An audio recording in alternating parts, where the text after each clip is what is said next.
There's trains going west. There's wagons going west. There's farmers in the plow going west. There's Native Americans being chased west. Okay, so please make sure you note that. Okay, super, super important. Now, speaking of manifest destiny, because basically the rest of this chapter is about manifest destiny. There's a guy who came with the reason why the word manifest destiny.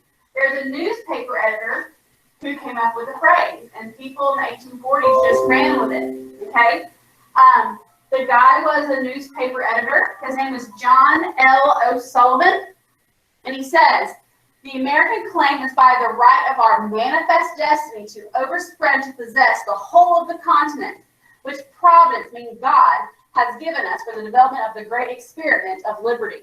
We need to expand. God wants to expand because when we do expand, we provide liberty. Okay? Just associating that with manifest destiny. Okay? Make sure you know that John L. O'Sullivan was the person who coined the phrase in one of his penny press called the Democratic Review. But John O'Sullivan is what you need to know in that blank. Now, just to recap, remember, from 1828 to the mid-1850s, there is this what we call the second two-party system. Okay, you have your Democrats, that's the party of Jackson, and then you have your Whigs, that's the party of Henry Clay based off the American system. Okay, remember, Democrats tend to promote states' rights. They are really big on territorial expansion. Democrats want to expand. Why? Most Democrats do support slavery, and they would want to expand west because a lot of that land is great cotton land. Okay, the Whigs, it's more about the American system. So tariffs, industry, banking in the United States, or some type of centralized banking, and internal improvements. Okay, they are mixed on slavery. Okay, so for letter B, it's Whigs. Okay, and they are hesitant to expand because really there are two types of Whigs at this time. Okay, your cotton Whigs are like, yeah, let's expand because they might own slaves. The conscience Whigs are the ones that are like, I don't think we should expand because slavery might expand too. So inside the Whig Party, there are some pro-slavery Whigs, and there are definitely some anti-slavery Whigs too. Okay, American farmers will start to move. They're called Tejanos. They're going to move into Texas to gain new cotton land. Okay, so let's see. What's going to happen, okay, is that Texas will be owned by Mexico. Okay, prior to this, okay, prior to 1822, so before 1822, Mexico, and that also includes Texas, belongs to Spain. Remember that New Spain, okay? But starting in 1822, Mexico is independent from Spain, okay? And there's an area that touches, you know, it's a border of America called Texas. It's a province, think almost like a state, a province inside of Mexico. And the Mexican government wants to encourage more people to come live in Texas, okay? And so the Americans who move to Texas are going to be called Tejanos, okay?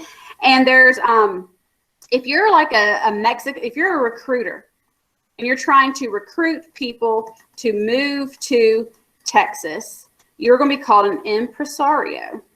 Y'all see that up there? Okay. And so for letter D, it's going to be the word invited. Tejanos.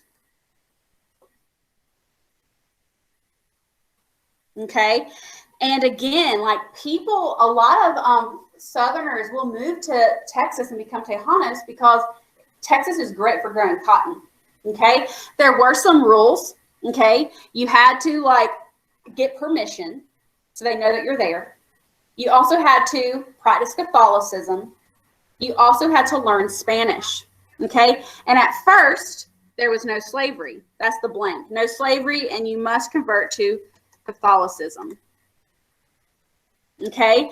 One impresario who is very famous for recruiting lots of Tejanos was a guy named Stephen Austin, and then like his son Moses Austin, like, or his father Moses Austin also was an impresario. Okay, so again, it's like, Americans, we want you to come. You got to speak, you got to learn Spanish, you got to be Catholic or convert to Catholicism, and no slavery at first.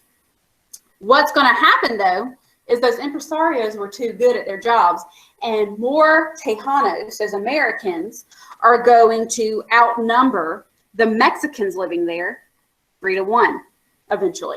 Okay, and then you think about it, when you have all these Tejanos who outnumber these Mexicans, they're like, do we really have to be Catholic? Can we not have slaves? They start questioning things. And so the Mexican government's like, no, we're in charge of you. But again, they're saying, look, but we should be able to control this area. We make up the vast majority.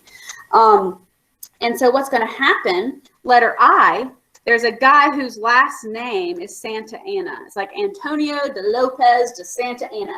He will make himself dictator of Mexico.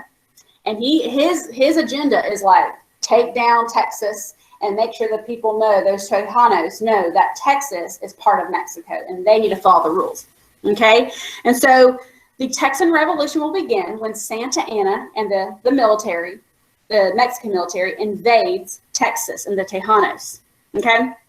So as a result, though, in 1836, when Santa Anna does that invading, that is when the people of Texas, the Tejanos, create their own republic called the Lone Star Republic. It's kind of similar to like, the Second Continental Congress and like after Lexington and Concord. Well, after Santa Anna invades Texas, they're like, we need to be our own country, our own republic, that kind of stuff. Okay. And Sam Houston leads a really big role in like, he'll eventually become the first president when Texas is, has their independence and stuff. Okay. So, couple of things. Santa Anna and the Mexican military will basically annihilate the Alamo. The Alamo was one of those, it's in San Antonio. Okay, I bet some of you have been there, but it is one of those Spanish missions. Remember that mission system? Okay, this was an abandoned mission building. And the Tejanos, like Jim Bowie, Davy Crockett, okay, and others, that's like what they're defending. That is like their fort, if you will, okay?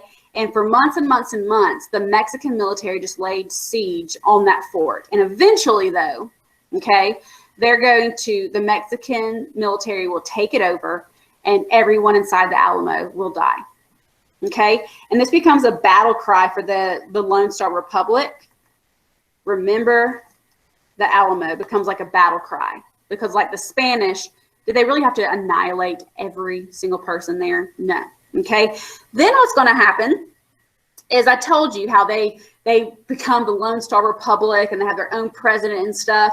Well, what's going to happen is there's another massacre. And I think a lot of people don't realize about this massacre, but I think it's even dirtier than the Alamo. It's at Goliad. Okay.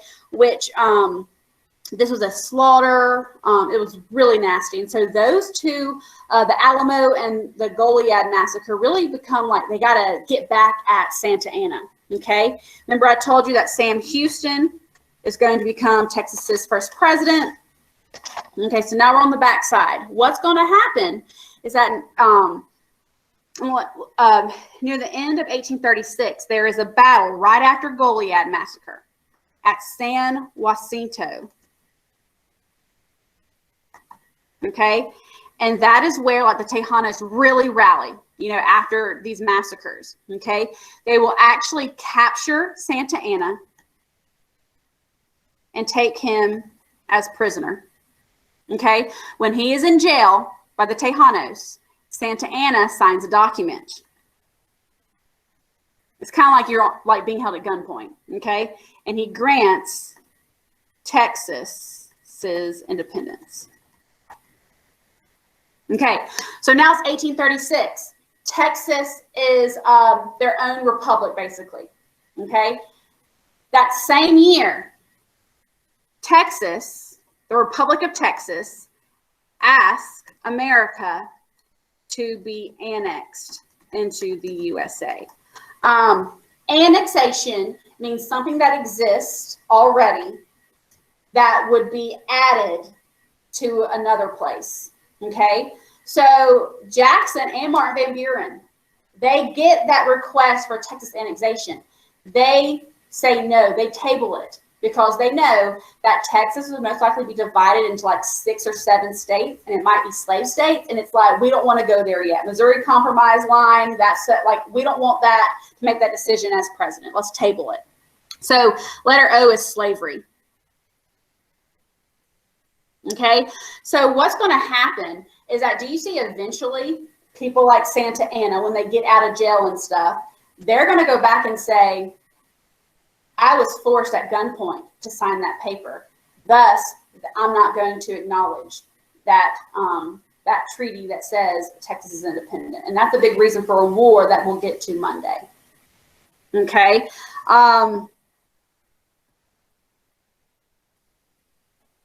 So there's a picture of Sam Houston.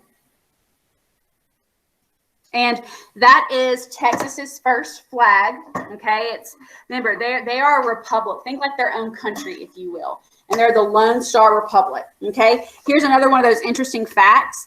And I bet some of y'all know this, but y'all know the rule is nothing can fly in terms of flags at the same height. No state flag can fly at the same height as the American flag, meaning like we're all American. Okay, the only exception is the Texas flag. Okay, because again, they were like their own country, their own republic, and then they'll be added. So that's the only one. If you ever go to Texas, they usually have really big flags, and they fly them at the same height as America to represent that we used to be our own country, and then we joined America. Okay,